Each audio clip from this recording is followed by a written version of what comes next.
Hello everyone, this is Sarfaraz. आज हम लोग बात करेंगे क्रेटीन के बारे में। क्रेटीन क्या होता है? क्रेटीन पे ये एक नेचुरल सब्सटेंस है, बहुत ही ज़्यादा पॉपुलर सब्सटेंस है ये। इस पे 300 से ज़्यादा स्टडीज़ हो चुकी हैं ऑलरेडी। तो आज हम लोग इसके बारे में ये जानेंगे कि क्रेटीन कब लेना चाहिए, किसको लेना चाहिए, क्यों लेना चाहिए, क्रेटीन से क्या होता है, मतलब क्रेटीन से रिलेटेड सारी चीज़ें आज इस वीडियो में आप देखेंगे। उसके बाद शायद मुझे नहीं लगता कि आपको क्रेटीन के बारे में कुछ और जानकारी चाहिए होगी। चलिए देखते हैं। सबसे पहले हम लोग ये जानेंगे कि ये एक बहुत ही पॉपुलर सब्सटेंस है। लोगों को बहुत कन्फ्यूज़न बनी रहती है। दे आर वेरी कन्फ्यूज्ड कि क्रेटीन लेना चाहिए या हमें प्रोटीन लेना चाहिए। बहुत सारे लोग मुझसे पूछते हैं।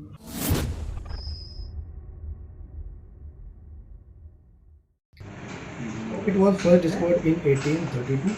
Taking creatine as a supplement is very popular among athletes and bodybuilders in order to gain muscle, enhance strength, and improve exercise performance. तो अब हम लोग ये जानेंगे कि क्रेटीन क्या होता है। क्रेटीन एक बहुत ही नेचुरल सब्सटेंस है, जैसे कि मैंने भी आपको बताया। ये ऑलरेडी हमारी बॉडी में होता है। कैसे होता है? हम फूड जो लेते हैं, जो नॉन वेजिटेरियन है मोस्टली उनकी बॉडी में थोड़ा सा ज़्यादा होता है। जो वेजिटेरियन है उनकी बॉडी में कम होता है। नॉन वेजिटेरियन की बॉडीज़ में कैसे होता है? क्योंकि हम लोग फ़िश लेते हैं, चिकन लेते हैं, उसमें हमको क्रेटीन मिलता है। जब आप 400 ग्राम फ़िश लेंगे या 500 ग्राम आप फ़िश लेंगे, आधा किलो या आधा किलो से ज़्यादा जब आप नॉन वेज खाएंगे, फ़िश लेंगे, तब आपको 1 ग्राम क्रेटीन मिलेगा उसमें। तो होता है बट क्वांटिटी बहुत कम होती है। उसके हिसाब से हमारी बॉडी में एटीपी जनरेट होता है। एटीपी क्या होता है? देखिए, क्रेटीन हमारी बॉडी में एटीपी एक मॉलिक्यूल है जिसके अंदर एनर्जी स्टोर होती है। एटीपी को समझना बहुत ज़्यादा ज़रूरी है। अगर आप क्रेटीन को समझना चाह रहे हैं तो उसके लिए ये समझना बहुत ज़रूरी है कि एटीपी क्या होता है। एटीपी एक एंडेनोसाइन ट्राइफॉस्फेट मॉलिक्यूल है हमारी बॉडी में। उस मॉलिक्यूल को आप एक नाम दे सकते हैं, एक बैंक समझ लीजिए। जिस तरह से बैंक में हमारे पैसा स्टोर होता है, सेव होता है, हम डिपॉजिट करते हैं, उसी तरह से एनर्जी जो होती है हमारी बॉडी की, वो एटीपी मॉलिक्यूल में जाकर स्टोर होती है। वो ऑलरेडी हमारी एनर्जी स्टोर्ड है। सम टाइम वी फील कि मन नहीं हो रहा एक्सरसाइज करने का या एनर्जी हमारे बॉडी में कम है, बट एनर्जी है, वो सप्लाई नहीं है आपकी बॉडी में। तो क्रेटीन क्या करता है? उस एटीपी से आपको एनर्जी प्रोवाइड कराता है। उसके अंदर फॉस्फेट को ब्रेक डाउन करके उसमें से एनर्जी निकलती है। वो एनर्जी की सप्लाई आपकी बॉडी में प्रोवाइड कराता है। आप फॉर एग्जांपल ऐसा समझ लीजिए, बैंक में आपका अमाउंट पड़ा हुआ है, आपका पैसा डिपॉजिट है, बट आप उसको यूज़ नहीं कर रहे हो। यूज़ करने के लिए आपको एक किसी न किसी सोर्स की ज़रूरत है, किसी न किसी फॉर एग्जांपल चेक की ज़रूरत है, या आप और किसी तरह से, जिस तरह से आप विड्रॉ करते हैं उसी तरह से एटीपी से एनर्जी निकालने के लिए क्रेटीन की ज़रूरत पड़ती है।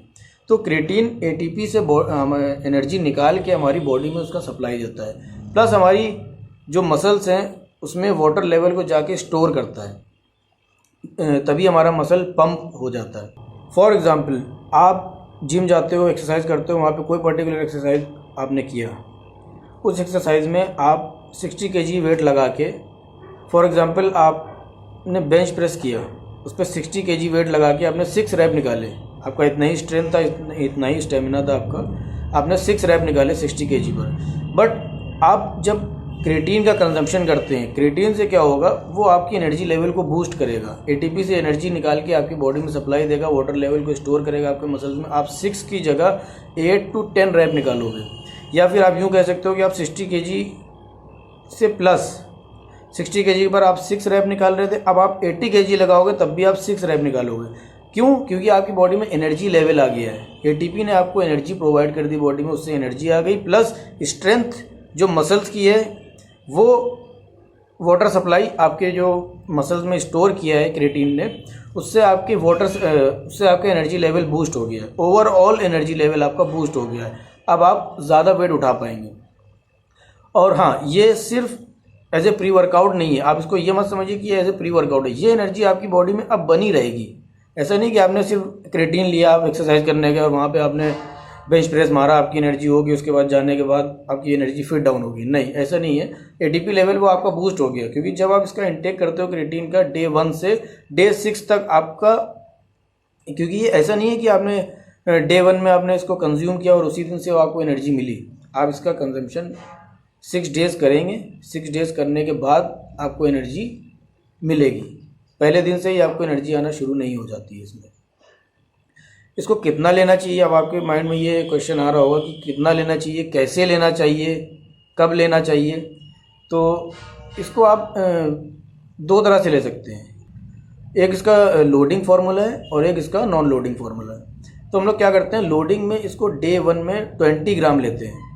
6 डेज आप इसको 20 ग्राम लीजिए, उसके बाद आप इसको 3 to 5 ग्राम या 6 ग्राम पर डे ले सकते हैं। बट मैं क्या आपको सजेस्ट करूंगा कि इसमें नॉन लोडिंग वाले प्रोसीजर पे ही आप जाइए। इसमें आप डे 1 से 3 to 5 ग्राम लीजिए। इसको आप 45 मिनट्स पहले लीजिए वर्कआउट्स के। और ऐसा नहीं है कि ये मेरा पर्सनल सजेशन है, ऐसा नहीं है कि आप इसको pre workout as a pre workout ही लेना है। नहीं, आप इसको कभी भी दिन में ले सकते हैं, 3 ग्राम to 5 ग्राम कभी भी आप लीजिए, it depends on you. But मेरा अपना पर्सनल सजेशन है कि आप इसको वर्कआउट के 45 मिनट पहले लीजिए, ताकि ये अपनी वर्किंग स्टार्ट कर दे, एटीपी लेवल आपका एनर्जी बूस्ट करना स्टार्ट कर दे। तो आपको क्या है, at the time of workout extra energy मिलेगी। बट ऐसा ज़रूरी नहीं है, जब आप चाहें इसको जब ले सकते हैं, क्योंकि ये बॉडी में आपके ऑलरेडी स्टोर्ड रहता है। जब आप इसको कंटिन्यूटी में ले रहे हैं, 6 डेज़ हो गए, आपको 7 डेज़ हो गए, तो आपकी बॉडी में ऑलरेडी है। इसका ये भी है कि आप इसको कंटिन्यू, बहुत से लोग बोलते हैं कि इसको कंटिन्यू नहीं लेना चाहिए या कंटिन्यू लेना चाहिए, ये बहुत सारे क्वेश्चन होते हैं। तो मैं आपको ये कहना चाहूँगा कि इसको आप कंटिन्यू 2 महीने लीजिए। 2 महीने लेने में 15 डेज़ या 1 मंथ का आप इसमें गैप करिए। ये भी मेरा पर्सनल सजेशन है, क्योंकि इसमें ये क्रिएटिन हमारी बॉडी में स्टोर जो हुआ है वो फ्लश आउट हो जाएगा, उसके बाद आप इसको रीस्टार्ट कर सकते हैं। तो अब हमने ये जान लिया है कि हमको ये कितना लेना चाहिए। 6 ग्राम आप ले सकते हैं इसको पर डे, 3 to 6 ग्राम आप इसको कंज्यूम कर सकते हैं पर डे। इसके बेनिफिट जो मैंने आपको ऑलमोस्ट बता दिए। आपके मसल्स पंप होगा, जब आप हैवी वर्कआउट करोगे, ज़्यादा वर्कआउट कर पाओगे, ज़्यादा मसल पंप होगा, तो वाटर लेवल होल्ड हो जाएगा, जिसकी वजह से आपका मसल जल्दी पंप होगा, जल्दी रिजल्ट आएगा उसका, मसल्स का, मसल जल्दी ग्रो होगा। ऑब्वियस सी बात है, जब आपका मसल्स ज़्यादा पंप होगा तो रिज़ल्ट भी ज़्यादा आएगा। ये इसके बेनिफिट्स हैं। अब हम इसके बारे में ये जानेंगे। बहुत से लोग बोलते हैं कि इससे किडनी इशूज़ हो जाते हैं। देखिए, 300 से ज़्यादा स्टडीज़ हो चुकी हैं, ऑलरेडी मैंने भी आपको बताया। इसमें कहीं नहीं लिखा है कि क्रिएटिन से किडनी पे कोई इफ़ेक्ट आता है, इससे कोई इसका लॉस नहीं है।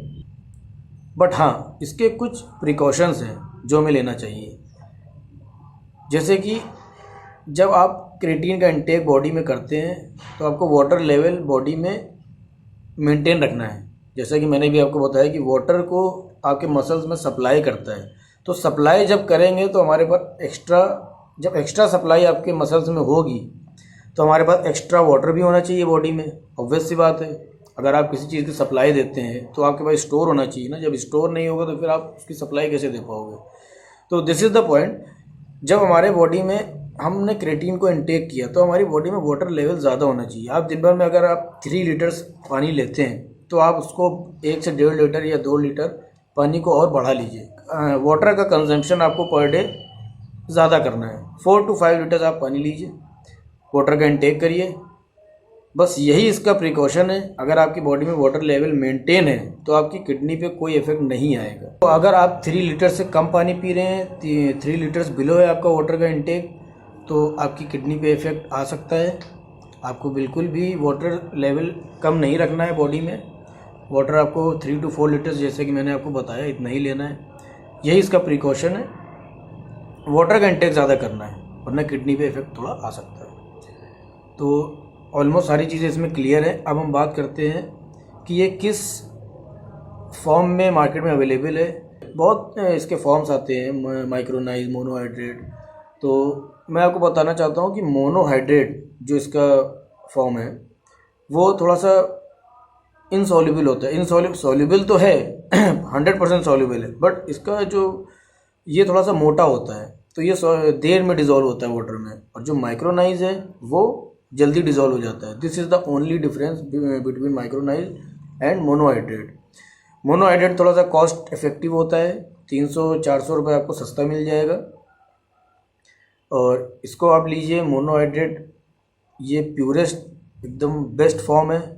मैं सजेस्ट करूँगा मोनोहाइड्रेट ही आप चूज़ करें। ये तो एक टेस्टलेस होता है, पीने में अगर आपको प्रॉब्लम होती है आप किसी जूस के साथ में इसको ले सकते हैं, आप अपने BCAAs में इसको ऐड कर सकते हैं, आप प्री वर्कआउट में इसको ऐड कर सकते हैं। It depends on you how you want to take it. तो आई थिंक सभी चीज़ें इसमें क्लियर हो गई हैं। अब मुझे नहीं लगता कि आपको क्रिएटिन से डरने की कोई ज़रूरत है। डोंट वरी, इससे आप बिल्कुल मत डरिए। जो प्रिकॉशन था वो मैंने आपको बता दिया, सिर्फ आप उस प्रिकॉशन को फॉलो करिए। बाकी आप क्रिएटिन इसको ले सकते हैं, लाइफ टाइम ले सकते हैं, देयर इज़ नो प्रॉब्लम। अगर आपको लगता है कि आप इन्फॉर्मेशन सब पूरी कंप्लीट हो गई है या इनकम्प्लीट है तो कमेंट बॉक्स में मुझे आप बताइए। सब्सक्राइब कर लीजिए चैनल को। नेक्स्ट और भी जो वीडियोज़ आएंगी, authentic information you will get here. Thank you.